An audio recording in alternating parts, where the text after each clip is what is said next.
justo para conversar sobre este tema que ha provocado gran preocupación entre la población. Saludamos esta noche a Oriana López Uribe, ella es directora ejecutiva de Balance AC. Oriana, bienvenida a Capital 21, un gusto recibirte, ¿cómo estás? Muchas gracias, un gusto igual estar aquí. Oye, Feli, Oriana, ¿qué está pasando con este retroceso en los derechos alcanzados? ¿Pueden las leyes retroceder así como los cangrejos del siglo XXI a la Edad Media en esta ocasión? Justo es bueno que lo resaltes porque lo que hacen es prevenir que haya un avance. Y la retórica que hemos tenido, como venido escuchando esas 48 horas que bien mencionas, es esa idea como de que entonces se echa para atrás las causales que ya existen en el Estado. Y eso no es verdad. Para que se echaran para atrás las causales del Estado se tendría que hacer una reforma en el Código Penal. Lo que se está haciendo ahorita es poner en la Constitución una especie de candado para que no pudiera suceder lo que sucedió hace 12 años en la Ciudad de México con la despenalización del aborto. Entonces, lo que están haciendo es poner esa idea de que eso va a permitir que si alguien metiera una iniciativa como la Ciudad de México, se podría decir que es anticonstitucional. Pero eso en realidad sigue siendo una estrategia. No sabemos cómo fallaría la Suprema Corte en el caso de que llegara a pasar eso. Es una suposición que están haciendo y es una reacción directa a lo que pasó en la Ciudad de México, porque entonces un montón de estados se fueron y están haciendo casi copiar y pegar de constitución a constitución y están únicamente replicando para esa idea de prevenir o como mantener en candado. Lo malo es que se malinterpreta y como se ha malinterpretado en los otros estados donde ya ha pasado, se ha metido a la cárcel a las mujeres, incluso llegando a criminalizarlas no por aborto, sino por homicidio o por otras cosas. Y eso es completamente falso, no es la interpretación correcta y ahí tenemos que pedir que paren, porque es una interpretación que está echando de lado el Código Penal. Tenemos que respetar los códigos penales. Todas las causales legales que existen en todos los estados siguen estando vigentes, no importa si tu Constitución dice la protección a la vida desde el momento de la concepción. ¿Qué es lo que está ocurriendo con los estados, con los congresos locales? Que bien lo mencionas, parece que están copiando lo que ocurre en uno para llevarlo al otro y que no están escuchando a las mujeres, porque las legisladoras y también los legisladores parece que están anteponiendo sus propios intereses y dejando de lado a las mujeres, que son realmente las que tienen el derecho a decidir. ¿Qué está pasando? Completamente es eso, no están representando a quienes votaron por ellas, no están de verdad pensando en el bienestar de sus ciudadanas y no están pensando correctamente cuando están, ¿no? Jurídicamente como debe de ser.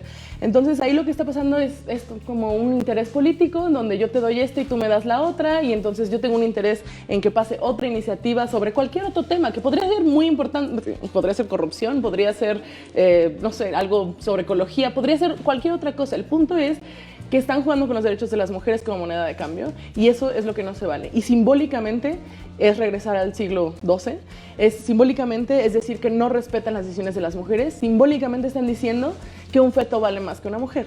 Y ahí es donde nosotros nos cuesta trabajo pensar si esto es una democracia o no es una democracia y sobre todo pensando en que fueron al final los partidos de izquierda que están promoviendo y votando estas reformas. Entonces nos hace preguntarnos ¿qué es lo que tenemos que hacer? Y como ciudadanas es recordar estos nombres para nunca más votar por ellos. Los tenemos que castigar con nuestro voto en contra para que a ver si se dan cuenta de que somos más de la mitad del país, que les duela donde más, ¿no? Ahí, en los votos.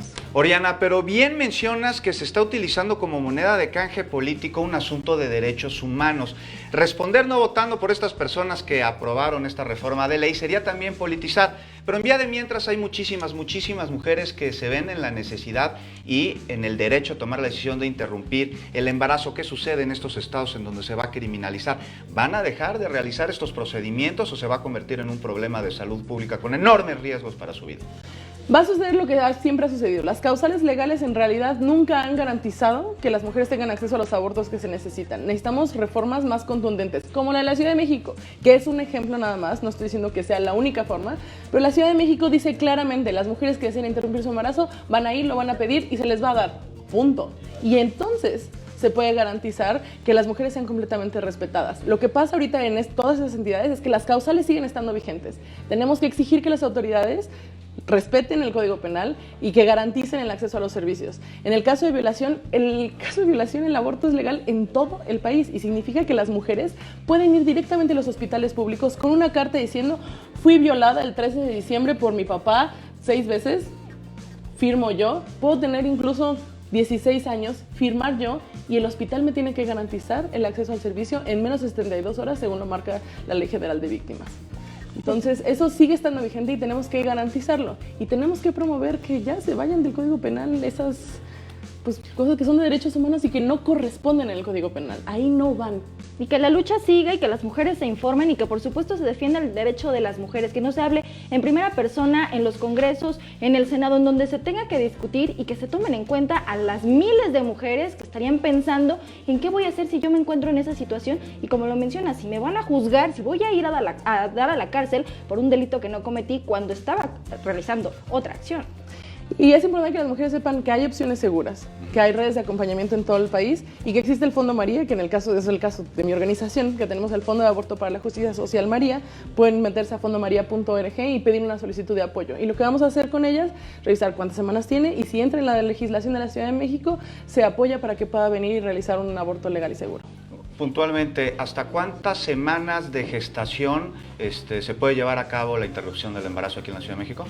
La interrupción legal del embarazo hasta las 12 semanas, Sí. pero en la Ciudad de México existen causales que van más allá de las 12 semanas. En caso de salud, en caso de peligro de muerte, en muchas otras acepciones, incluida la de violación, que van más allá de las 12 semanas. Pero la interrupción legal del embarazo, que es ese momento en el que yo decido sin, ¿no? Que nadie Sí. tenga que indagar por qué, pero quiero interrumpir mi embarazo, es 12 semanas, significan 3 meses. Muchas gracias, Soriana, por acompañarnos y por informarnos de este importantísimo tema de cumplimiento de derechos. Y que se gusto, tiene muchas que seguir gracias. hablando. Gracias.